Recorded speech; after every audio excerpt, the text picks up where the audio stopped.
Eh ben alors on est parti. Premier TCG dont on va parler, Flesh and Blood. Vous savez que je suis fan de Flesh and Blood. Je ne fais qu'en parler sans cesse parce que je trouve ce jeu exceptionnel. Mais finalement, j'aime aussi le collectionner. Même si c'est un jeu qui m'intéresse particulièrement par son aspect gameplay, c'est aussi un jeu avec lequel j'aime collectionner. Et donc du coup, je vous ai présenté le petit Heart of Yendal. Zoom in closer. Donc voilà, un petit Heart of Yendal ici qui a été gradé par la société de grading française CCC Grading. Et c'est une carte que je trouve vraiment très jolie, qui rappelle un petit peu les MOX de Magic à mon sens. C'est la première fable de la première extension de Flesh and Blood. Donc c'est une carte qui pour le coup a, entre guillemets, une belle valeur et qui continue à grimper. Tant mieux pour moi de l'avoir acheté à l'époque où le prix était vraiment raisonnable. Donc voilà, le petit Heart of Yendal. WTR, alors c'est pas du first print parce que le first print, le foil n'est pas le même et la carte du coup a un prix à 5 chiffres, alors que là ça reste que quelques centaines d'euros, ce qui est déjà très élevé, mais vraiment une carte qui me plaît beaucoup. Pour parler de Flesh and Blood, ben, on va continuer avec la fable, avec les fables, pardon. Je vais vous présenter la fable du second set, donc du coup qui s'appelle Œil d'Ophidia.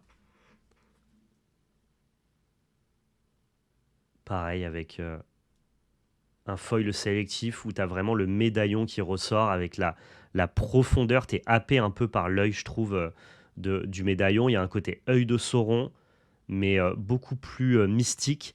J'adore cette carte-là. Pareil, gradée par l'entreprise française CCC Grading, avec qui on a eu la chance de partenarier pendant un temps. Et c'était un réel plaisir pour moi. C'est les boîtiers les plus fins, les plus transparents, les plus quali qui soient. Parce que là, vous voyez même pas la transparence du boîtier, parce qu'il y a une sleeve qui protège le boîtier. Mais sans sleeve, la carte est exceptionnelle, vraiment. Et pour finir sur Flesh and Blood, Arknight Shard, la troisième fable, du coup, du troisième set de Flesh and Blood, ce qui nous permet ici de reconstituer les trois fables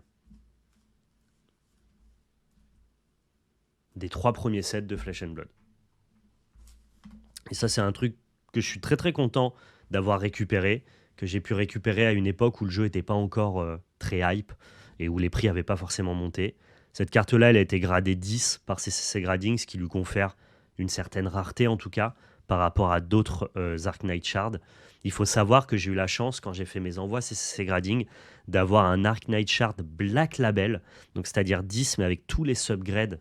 Les subgrades, vous allez voir, c'est la petite notation qui est en haut. Voilà. Sauf que j'avais tous les subgrades qui étaient à 10, l'étiquette était noire, c'est dire que c'est une carte qui était exceptionnelle. Et j'ai quelqu'un qui m'a proposé au trade, donc du coup, de récupérer mon Arknight Shard 10 Black Label contre son Arknight Shard 10 Gold Label et de l'argent. J'ai évidemment accepté parce que finalement, moi, ce qui m'intéresse, c'est plus les cartes que les notes. Et si j'étais capable de monnayer ce petit subgrade à 0.5, bah, c'était plutôt bueno pour moi, quoi. Tu parleras aussi de ces cartes en termes de gameplay ou juste de collection? Ça dépend, je suis là pour répondre aussi à vos questions. Si vous avez des questions sur ces cartes-là, je peux y répondre. Par exemple, sur les trois premières fables du jeu, donc ces trois cartes-là, euh, seul l'œil d'Ophidia est vraiment une carte qui a été jouée compétitivement, en tout cas de manière régulière. Il y a des decks qui ont aussi joué l'Heart of Yendal. C'est beaucoup plus rare pour l'Arknight Shard, pour le coup, qui est vraiment une carte de collection qui est peu jouée. Mais la volonté de LSS, qui est le designer de Flesh and Blood, c'est plutôt de proposer des cartes de collection et surtout de ne pas rendre indispensables les fables, parce que comme ce sont des cartes uniques et difficiles à dropper, bah, ça viendrait augmenter mécaniquement le coût des decks compétitifs. Donc maintenant, en tout cas, la plupart des fables qui sortent sont pas du tout indispensables pour jouer. Voilà, c'est vraiment important que ça reste des cartes de collection. Et à part l'œil d'Ophidia, qui est vraiment une exception, la plupart des fables sont pas des cartes de jeu. C'est laquelle votre préférée, vous? Moi, j'avoue que l'œil d'Ophidia, c'est... Alors, la carte emblématique, c'est Lord of Yendal, hein, parce que c'est la première. Mais ça, c'est beau quand même, hein, je trouve. Je trouve que c'est très beau. Là où je trouve l'Arknight Shard un peu moins joli, c'est celui qui me plaît le moins, quand bien même il reste quand même très très cool, hein, bien sûr. Ophidia, elle hypnotise. Ouais, c'est vrai qu'il y a un côté un peu hypnotisant. Tu sais, c'est des MOX, sauf que, je vais dire les termes, je suis désolé pour les collectionneurs de Magic, mais un MOX, c'est pas très joli, tu vois. Ça a la beauté de l'ancien, ça a le plaisir du vintage, mais juste en termes de, si on doit juger le beau, artistiquement parlant, sans faire offense à l'illustrateur, je trouve que c'est quand même plus classique, tu vois. Un Mox, en plus, ça brille pas, moi j'aime ce qui brille. Et donc j'ai un peu cette sensation de Mox, mais dans un écrin, dans une version, pardon, euh, plus jolie, quoi. Euh, plus stimulante, quoi. Avec de la brillance, avec un décor, avec un fond. Donc voilà, ça me parle vraiment, quoi. Mais je peux comprendre qu'on préfère le Mox pour l'histoire et l'identité que ça a, tu vois. Bien sûr, les Mox ont 30 ans. Attention, c'est pas vraiment comparable, hein. C'est juste que il y a un délire Mox, mais je trouve que c'est plus joli qu'un Mox, mais ça a moins d'histoire. Par contre, si ce qui a l'air de sentir très très bon pour Flesh and Blood, si Flesh and Blood perdure comme il a l'air de vouloir perdurer, peut-être que dans 30 ans, un œil d'Ophidia, ça sera cool. Tu connais la valeur à peu près pour qu'on puisse comparer? Sans compter la gradation, on va estimer que la gradation n'apporte aucune plus-value. C'est entre 400 et 500 euros par carte.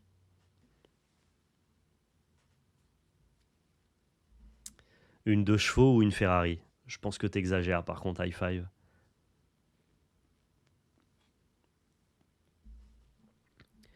Ok. Autre carte de collection que j'ai envie de vous présenter. Un truc dont on a pas mal parlé sur la chaîne. On a hâte de pouvoir vous en reparler, mais pour l'instant c'est un peu en stand-by. On ne sait pas trop ce qui se passe. Et comme c'est un jeu de cartes qui n'est pas à jouer mais qui est à collectionner, qui est édité par la Chine, bah forcément c'est très opaque en termes de communication.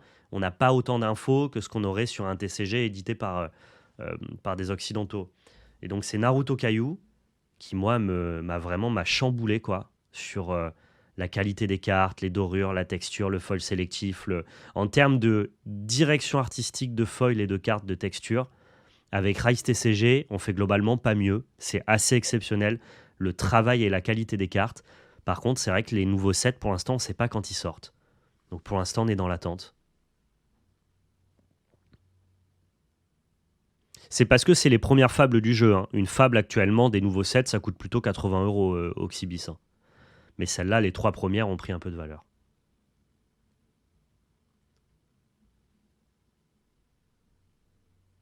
Voilà, moi je suis totalement fan de ces cartes.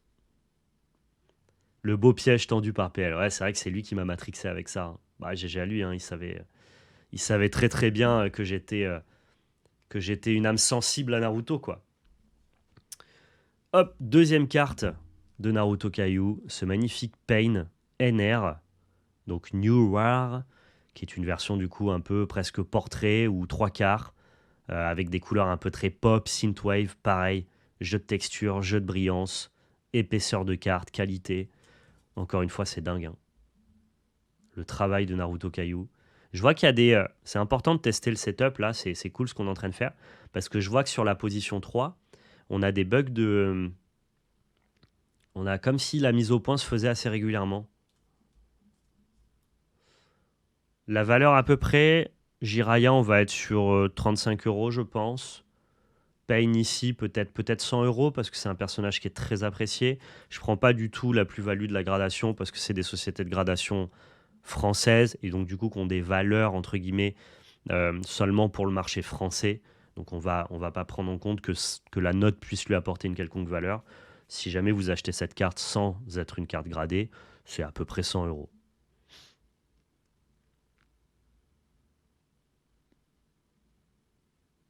Donc voilà, très très joli le Pain. Et la dernière que je vais vous montrer de chez Naruto Kaiju, on a notre ami Tsunade, la première CR du jeu, donc la CR numéro 1, qui est la CR la plus cotée, la plus recherchée, tout simplement parce que déjà elle est magnifique, hein. Regardez encore une fois, les dorures, les liserés diamantés, le foil sélectif, la texture, il y a tout. Il y a tout ce que tous les TCG savent faire, mais en une seule carte. Non, j'ai pris au hasard, Titoto. J'ai pas pris mes cartes préférées. J'ai pris vraiment, comme ça, là, ce qui me passait sous la main. Donc magnifique. En plus, c'est une carte qui a eu un Gold Label, donc qui est notée 10. Sur le marché français, ça a un peu plus de valeur. Ça permet d'octroyer une valeur supplémentaire à la carte. On m'a fait des grosses offres. Toute proportion gardée, ça reste Naruto Kaiju. Mais on m'a fait de belles offres pour cette carte-là que j'ai refusée parce que je l'aime beaucoup.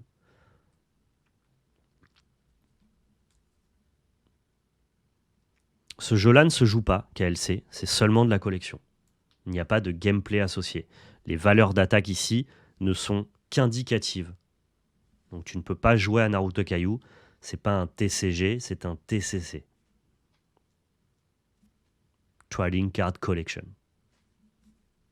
Je sais pas si c'est ça la traduction.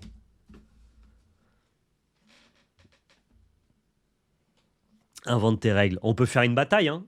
Si mon personnage il a une attaque plus forte que la tienne, je gagne ta carte. Let's go. Ouais, les valeurs, c'est pour faire joli, exactement. Prochain TCG, qui a un petit coup de cœur récent, notamment sur l'aspect collection, et dont on va commencer un petit peu à s'intéresser au gameplay pour pouvoir vous le présenter sur la chaîne, bah, c'est l'ami Rise TCG. Rise TCG avec qui on a eu la chance de partenarier récemment. Ici, je vous montre du coup la Lucky Gemstone, qui est une gemme. C'est très à la mode les gemmes dans les TCG, hein, forcément le côté Mox de Magic étant tellement emblématique. Ici, c'est la gemme du set Prestige 2023 qui est sortie il y a un mois. C'est une carte qui est numérotée 96 sur 200, c'est-à-dire qu'il n'y a que 200 exemplaires de cette carte dans le monde. Et là, pareil, à l'instar de Naruto Kaiju, c'est ce que j'aime avec les TCG ou indépendants ou alors les éditeurs chinois, c'est qu'il y a une vraie volonté de moderniser l'approche qu'on a d'une carte foil, de se faire plaisir, tu vois, c'est des gens, ceux qui designent ce TCG-là, tu vois, qui peuvent trouver, par exemple, le foil de Magic un peu fainéant quelque part. Et, et là, vraiment, tu as tout. Hein. Tu as liseré diamanté, dorure, hop, texture, empreinte digitale à la Pokémon, foil sélectif, foil changeant de couleur à la lumière. C'est vraiment une carte que je trouve exceptionnelle, quoi.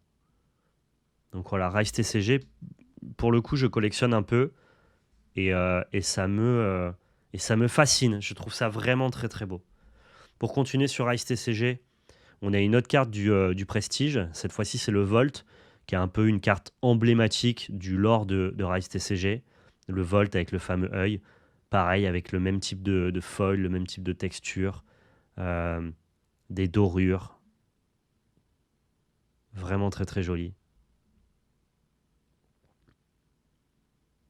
Pareil, avec tous les reflets à la lumière, c'est le genre de carte, quand tu es collectionneur et que tu aimes la belle carte, tu peux passer un certain moment quand même à bugger en fait. Et juste à apprécier et à regarder ta carte. Et moi, c'est un truc que j'aime faire des fois juste.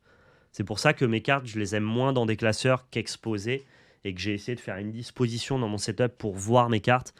Parce qu'en fait, j'aime les regarder. J'ai un plaisir à ça. Tu vois ce que je veux dire ? C'est-à-dire que mes cartes de collection, les gens pourraient se dire en fait, mais ça sert à quoi d'avoir des cartes avec lesquelles tu joues pas ? Bah,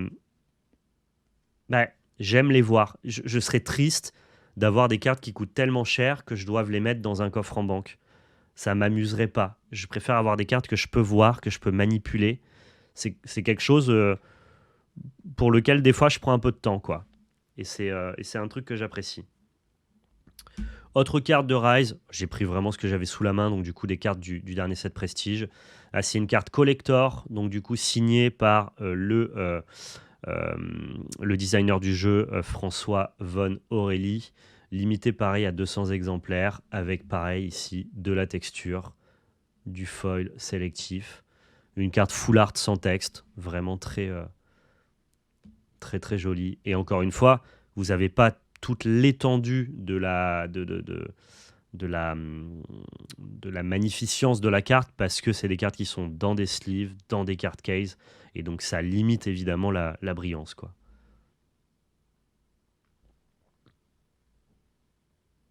Si tu ne connais pas du tout Rise, moi je t'invite à regarder nos vidéos sur notre chaîne TV KLC, où on a présenté plusieurs unboxings de Rise TCG. Tu pourras te faire ton propre avis, pardon, comme ça. Donc voilà, hop, j'ai un un aimant qui est dans le mauvais sens. Très très sympa ça. Ma collection de cœurs, ce qui fait que j'ai commencé à collectionner des cartes et à apprécier le beau, à apprécier la carte, à apprécier avoir des cartes autres que pour jouer.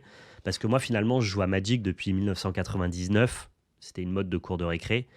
Mais je collectionnais pas, en fait. Je consommais Magic comme un jeu. C'est-à-dire qu'à chaque fois que je voulais monter un nouveau deck, j'essayais d'échanger mes cartes pour récupérer d'autres cartes, jouer d'autres jeux. Je gardais pas des cartes de collection.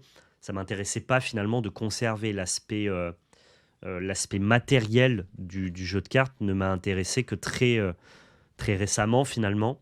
Par contre, les cartes qui ont vraiment marqué mon enfance et que j'ai commencé à récupérer en premier en termes de cartes de collection, c'est les cartes vintage, Dragon Ball notamment, les Cardass. Et là, pareil, j'ai pris 3 cartes exceptionnelles, hein, emblématiques de mon enfance. Ici, c'est la hors-série part 3 des Cardass Grand Combat française, qui est la hors-série la plus rare, la plus dure à trouver. Vraiment une carte d'exception avec un de mes personnages préférés, un Végéto. Dédicace à tous les fans de Gogeta. Au fond de vous, vous savez que vous avez tort. C'était des cartes commémoratives, hors série, avec la date 1996. C'est des cartes qui ont bientôt 30 ans, c'est exceptionnel. Et pour répondre au chat, où est-ce que je trouve les sleeves pour les cartes case? C'est juste des sleeves, des perfect size en fait, des perfect sleeves. Donc voilà, ça c'est vraiment une carte d'exception, très recherchée dans le game de la carte vintage, de la Cardass. Et c'est ces cartes-là qui m'ont donné un attrait pour collectionner des cartes. Et donc du coup avoir des cartes avec lesquelles je ne joue pas. Carte la plus importante pour moi, si jamais je devais garder qu'une seule carte, et j'ai pas fait exprès de choisir vraiment mes cartes préférées, hein, j'ai vraiment pris ce qui me venait sous la main. Tu vois, en gros, mon œil s'est posé un peu dans mon décor, et quand il s'est arrêté sur une carte, je l'ai prise pour vous la présenter. Et il se trouve que j'ai pris cette carte-là. Cette carte-là, si je dois garder qu'une seule carte de toutes mes cartes, Magic y compris, hein, toutes mes cartes de ma vie, si je dois en garder qu'une, c'est cette carte-là. Et vous savez pourquoi c'est cette carte-là? Parce que c'est la carte qui représente toute l'imagerie, l'imaginaire et les souvenirs que j'ai des Cardass Grand Combat de l'époque du primaire. Et c'est cette carte-là, qui est la HS Part 7 des Cardass Grand Combat, Dragon Ball GT. Et pour l'instant, et pour le coup, pardon, je suis pas spécialement fan ni de GT, ni même de ces 3 personnes-là. Mais c'est parce que cette carte-là, quand j'étais jeune, mes parents m'offraient des boosters Cardass Grand Combat, donc qui étaient édités par Bandai à l'époque et qu'on trouvait en papeterie. Et j'avais ouvert cette carte-là. C'est-à-dire que j'ai ouvert un booster et j'ai ouvert cette carte-là. Sauf qu'à l'époque, il n'y avait pas Internet.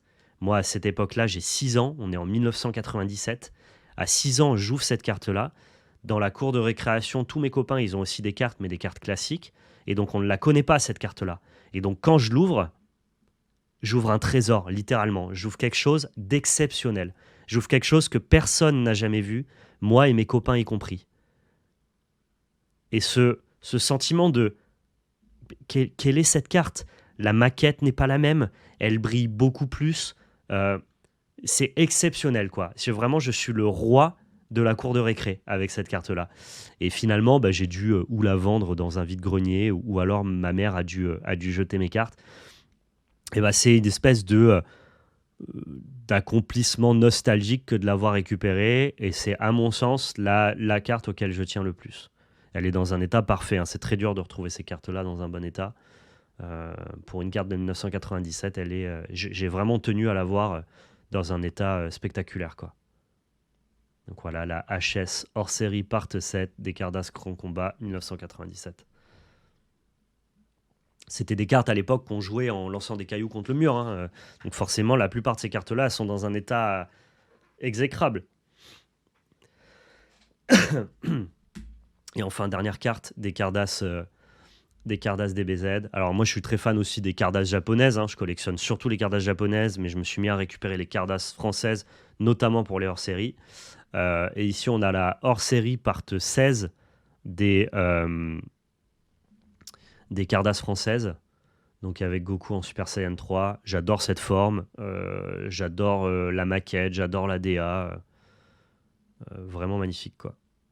Très très fan. Pareil, ici on n'a pas le dos du coup des grands combats, mais le dos des Cardas FR, tout simplement, qui était un autre style de carte. C'est la différence entre les cartes Super Battle japonaises et les Hondan japonaises. Eh bien en France c'était les Cardas Grand Combat et les Cardas FR. Et ici donc du coup on a la hors-série 1995, donc vraiment 28 ans cette carte-là. Et, euh, et finalement elles ont la même maquette quasiment que les versions Grand Combat. Et j'adore cette carte, pareil, elle me rappelle beaucoup de souvenirs de cours de récréation. Magnifique. Et ça, c'est ma collection de cœur. C'est-à-dire, si je devais garder qu'une seule collection, parmi toutes les collections que j'ai, Magic, Naruto Kaiju, Pokémon et tout, non, non, moi, c'est cartes DBZ Vintage. C'est mon bail à moi. C'est ce par quoi j'ai commencé à collectionner des cartes. Quand bien même c'est un truc de niche, hein, ça intéresse 1000 personnes en France, hein. Mais bon, voilà, on se régale, quoi. C'est un plaisir. Maintenant, on va passer à Magic. Magic, qui est le jeu sur lequel j'ai le plus de cartes, mais finalement qui est le jeu que je collectionne le moins. C'est-à-dire que la plupart des cartes que j'ai pour Magic, c'est des cartes pour jouer. J'ai des cartes pour jouer dans mes decks modernes, j'ai des cartes pour jouer mes decks pionniers, j'ai des cartes pour pouvoir monter des commandeurs si je veux, mais finalement, j'ai pas beaucoup de cartes de collection. Et récemment, j'ai commencé à récupérer 2 3 cartes qui m'intéressaient, notamment les vieilles légendes des blocs Odyssée, Carnage et Invasion. J'ai fait une vidéo là-dessus pour vous présenter cette collection-là, si vous voulez aller la voir sur la chaîne TV. Et j'ai eu la chance d'avoir une altération de la part de Kevin Altered sur une carte emblématique de ma cour de récré, qui est donc du coup Crosis l'épurateur. Et vraiment, Crosis l'épurateur, c'est pour moi le climax de la collection de la cour de récréation, parce que ce qui s'est passé dans mon monde d'enfant, c'est qu'on a commencé à échanger nos cartes DBZ d'époque contre des cartes Pokémon, parce que Pokémon est arrivé en 99, quand le club Dorothée était fini et que DBZ commençait à tomber en désuétude. Donc on a troqué nos cartes DBZ contre des cartes Pokémon, et ensuite on a troqué nos cartes Pokémon contre des cartes Magic. Et donc du coup, dans la récréation, le boss du boss du boss du game, c'est un gars qui avait un Crosis l'épurateur. Et là, donc, du coup, j'ai réussi à avoir une version altérée de la part de Kevin Altert. Gros big up à lui, suivez son Insta, il fait des choses de fou. Et donc, voilà, c'est une version all frame, foil, avec le petit sigle DCI. Carte de fou, quoi. Carte de fou. Et vous voyez que la plupart d'axes, la plupart des. Enfin, l'axe principal de ma collection est souvent quand même gouverné par la nostalgie. Alors, est-ce que c'est bien? Est-ce que ça veut dire que je vis dans le passé? Je ne sais pas, peut-être qu'on pourrait théoriser, philosopher là-dessus. Pourtant, j'aime bien le présent aussi, hein, et je regarde aussi vers l'avenir. Mais c'est vrai que j'ai un affect particulier pour les cartes de mon enfance, les souvenirs de mon enfance, et toute la représentation, l'imagerie de mon enfance. Qu'est-ce que ça raconte de moi? Je vous laisse le dire dans les commentaires, hein, n'hésitez pas. Eternal Witness, encore une carte de Kevin Alterd. Il faut savoir que l'Eternal Witness, donc le témoin éternel, c'est ma carte préférée de Magic. La plupart des gens qui nous suivent depuis longtemps le savent. Donc j'ai plusieurs déclinaisons évidemment de Eternal Witness. Et celle-là, c'est une version pareille, altérée de Kevin Alterd avec illustration augmentée, all frame foil, ce qui n'existe pas dans l'illustration originale de Thérèse Nielsen. La petite comète de l'époque, enfin vraiment une carte exceptionnelle, quoi.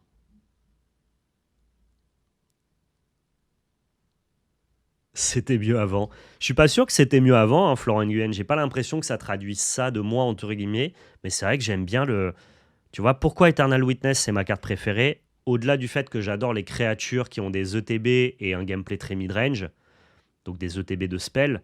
Et Eternal Witness coche toutes ces cases-là. Moi, j'ai joué à Animar. Donc forcément, quand tu joues à Animar, plus il a des copains, plus il est fort, esprit shonen. Et surtout, la plupart des créatures dans Animar ont des effets d'arrivée en jeu.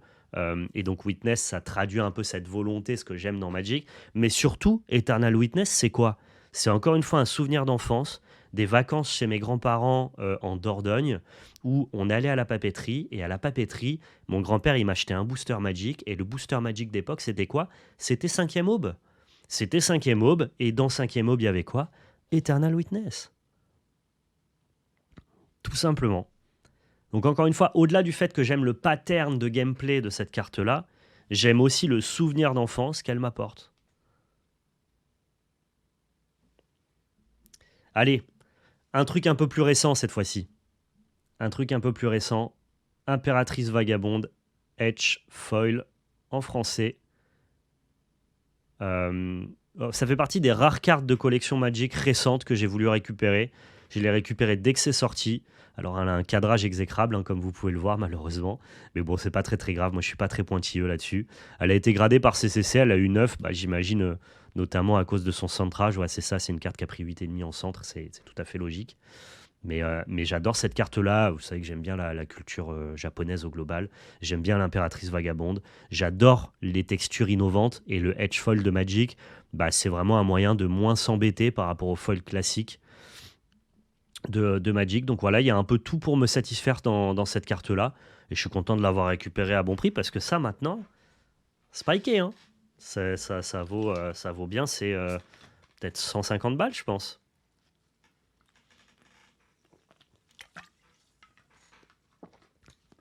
Donc voilà, Kamigawa, c'est un set qui m'a beaucoup parlé, que j'ai trouvé très très bon. C'est un set qui a beaucoup plu dans l'histoire du standard de Magic. Donc voilà, il y a un peu tout qui me ramène. Et ça, c'est pas du tout pour justement des. C'est pas du tout un rapport à la nostalgie, mais plutôt un truc très ancré dans le présent de. Eh ben, j'ai kiffé. J'ai kiffé la propale sur le moment, quoi. Ça m'a fait plaisir et j'avais envie de récupérer cette carte-là.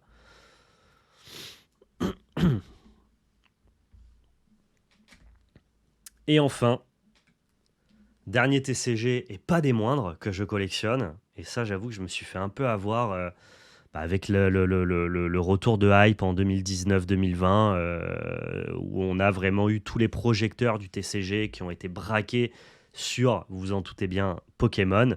Pokémon, pareil, c'est une nostalgie de cours de récréation. 1999, j'ai 8 ans. Je suis pile dans l'âge pour collectionner des cartes Pokémon. Moi, je découvre Pokémon avec la version rouge sur ma grosse Game Boy grise. Et forcément, ça a fait l'effet d'une bombe sur moi, quoi. Notamment les sets Wizard, les 3 premiers sets. Euh, donc set de base, jungle, fossile. Après, je laisse un peu tomber Pokémon à partir de la 3e génération, donc avec les légendaires Rayquaza, Kyogre, Groudon. Et je m'y suis jamais trop réintéressé finalement. J'ai jamais trop suivi les jeux vidéo, ce qui fait que j'ai un intérêt pour Pokémon qui est très restreint, très encadré. Et vous allez le comprendre avec ma manière de collectionner. C'est-à-dire que moi, 3 premières générations, sinon ça, je connais pas, quoi, ça m'intéresse pas. Et donc là, avec ce qui se passe notamment sur le nouveau Pokémon, ils ont ce qu'on appelle des alters, donc des cartes alternatives, qui sont magnifiques, je trouve, où le Pokémon est généralement dans son habitat naturel, avec de beaux foils, une belle texture.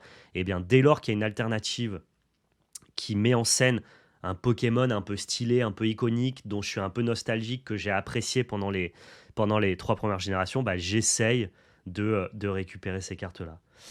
J'ai aussi récupéré pas mal de versions vintage, mais en japonais, parce que vous savez que le vintage Pokémon, ça a pris des cotes pour ceux qui n'étaient pas là avant la hype, ce qui n'était pas mon cas du tout.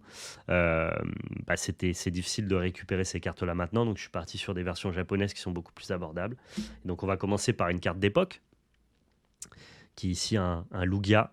Donc la version française de ce Lugia, ce symbole-là, c'est Neo Genesis. Donc ça fait partie encore des sets qui étaient à l'époque édités par Wizard of the Coast. Il faut savoir que la version française, je parle, aux versions japonaises, c'était pas édité par Wizard of the Coast. Mais il faut savoir que avec le phénomène que générait Pokémon au Japon, quand ils ont décidé de s'ouvrir vers le marché occidental et donc du coup de produire en masse pour inonder le marché américain et européen, il fallait trouver, entre guillemets, une structure qui était capable d'imprimer autant de cartes.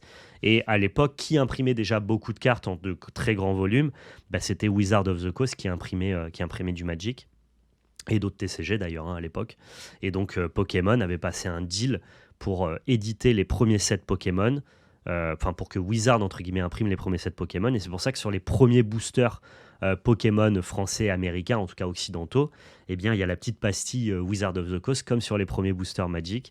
Et donc, c'est pour ça que les premières extensions européennes, occidentales, américaines de Magic, on l'appelle le bloc Wizard finalement. Ça prenait donc les 3 premiers sets de base, ensuite les 4 sets Néo, Et ça allait aussi jusqu'au 7, je crois, Aquapolis, Expédition, il me semble. Et ça s'arrêtait globalement au bloc X, quoi.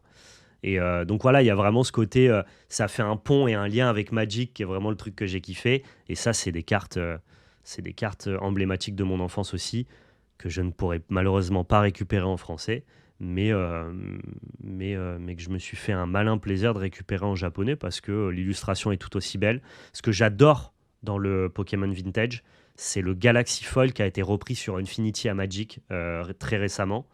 Vraiment ce foil avec des espèces de chunky, des chunks de foil irréguliers comme ça. Je trouve ça vraiment très très joli. J'aimerais bien que le focus, voilà, que le focus se fasse. C'est un truc qui me parle particulièrement, quoi. Vraiment, le foil d'époque me fascine. Et vous voyez, à l'époque, le dos était même pas le même. Ça s'appelait pas Pokémon, ça s'appelait Pocket Monster. Ça s'est appelé Pokémon pour justement s'exporter dans le monde entier. Très belle carte, très vintage, voilà. Très vintage, très rapport à l'enfance, nostalgie. Et puis là, on part sur des alternatives plus récentes, par exemple. On a, alors j'ai pris au hasard, hein, j'en ai d'autres, mais là j'ai pris un Rayquaza V. Donc par exemple, ici, voilà, version alternative. Pokémon des 3 premières générations emblématiques, dans son habitat naturel, avec un foil qui est vraiment très stylé, sélectif, texturé. Le Pokémon dans une condition, dans un mouvement assez atypique. Vraiment très très cool. Version anglaise, parce que moi ce qui m'intéresse globalement ça reste le dessin et que les versions françaises sont toujours plus chères que les versions anglaises. Allez savoir pourquoi, c'est une exception française ça, que toutes nos cartes françaises coûtent très très cher. Mais, mais j'aime beaucoup. Elles sont vraiment belles hein, ces alternatives, ils ont fait un travail de fou. Hein. Et c'est là où ils sont très forts parce que tu vois des types comme moi, théoriquement, on ne devrait pas être intéressé par le Pokémon récent parce que justement ce qu'on valorise, c'est le Pokémon de notre enfance. Tu vois, si tu continues pas à jouer aux jeux vidéo, tu connais pas trop les nouveaux Pokémon, donc t'es pas trop incité à acheter les nouveaux blocs et globalement on serait plutôt en chasse de ces cartes-là et pas forcément des cartes récentes. Mais le fait que dans les nouveaux sets Pokémon, ils intègrent à chaque fois des alternatives de cartes Pokémon plus anciens, bah, ils arrivent à raccrocher les wagons entre les anciens collectionneurs, les fans de la nostalgie Pokémon et les nouveaux consommateurs. Ce qui fait que finalement, même les nouveaux sets, bah, j'ai toujours un œil curieux dessus pour choper. Alors des fois c'est une alternative, des fois c'est zéro, des fois c'est deux. Mais voilà, j'essaye de récupérer ça, quoi. Ou en japonais, ou en anglais, selon là où est le prix est le plus intéressant. Jamais en français parce que les prix me dépassent. Mais voilà, c'est très beau, hein. Regardez un peu le foil, la qualité de la carte, enfin, c'est un plaisir, quoi. C'est un plaisir. Et dernière carte, là, une carte japonaise de Pokémon 151, qui est un peu l'extension qui a été très très hype récemment. Là, vous allez voir, on a une brillance, c'est exceptionnel. C'est bien un Elector, même si en fond, on a la chance d'apercevoir Sulfura et Articodin. Donc Zapdos, Moltres et Articuno pour Uno, Dos, Tres, pour ceux qui ne le savaient pas. Et j'adore, bah pareil, hein, la texture, le dessin. Là, pour le coup, on a du foil. Hein. Ça brille de partout. Il y a de la texture de partout. C'est sélectif. Hein. Là, c'est à se taper la tête par terre tellement c'est beau. Vraiment très joli.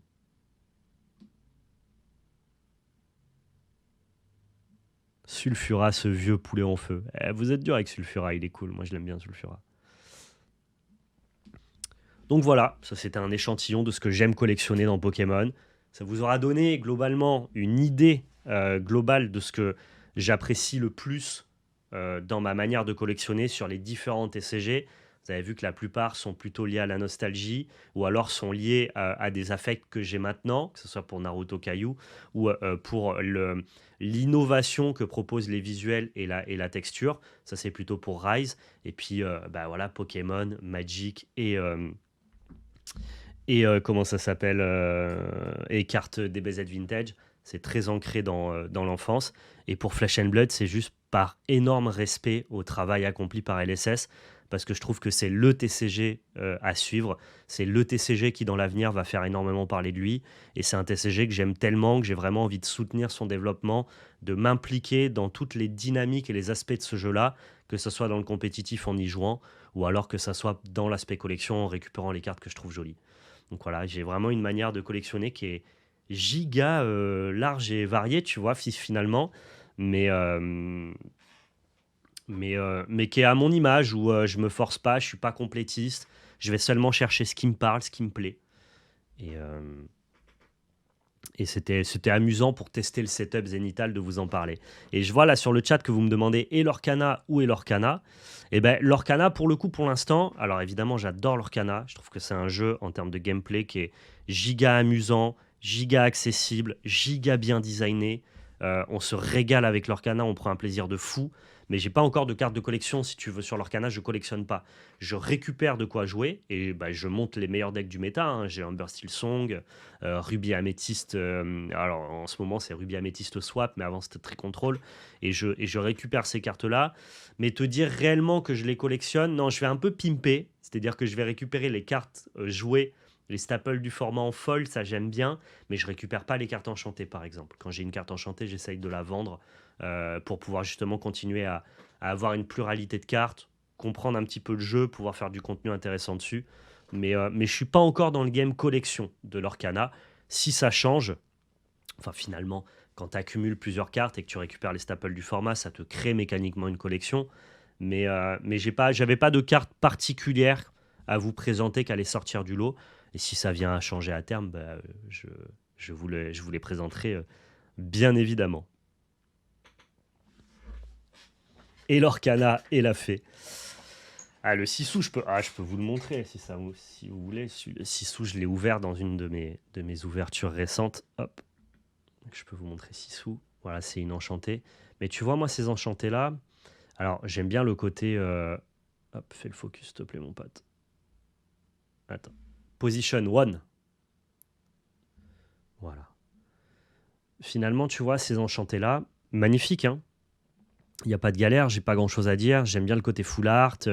J'aime bien la texture un peu search foil, proche de ce que fait Magic actuellement. Par contre, il n'y a aucune texture en fait. La carte est lisse. Et je trouve ça dommage que la carte soit lisse en fait. Donc du coup, je suis pas encore hypé par les enchantés. Je préfère même le foil basique de l'Orcana. Là où ça a l'air de faire débat d'ailleurs dans la communauté. Les gens aiment pas trop ce foil là. Moi, je l'aime. Il est très proche du cold foil de Flesh and Blood. Il est subtil, il est sélectif, il est texturé. Je préfère les versions, quitte à collectionner, je collectionnerais bien les légendaires en foil classique plutôt qu'en enchanté.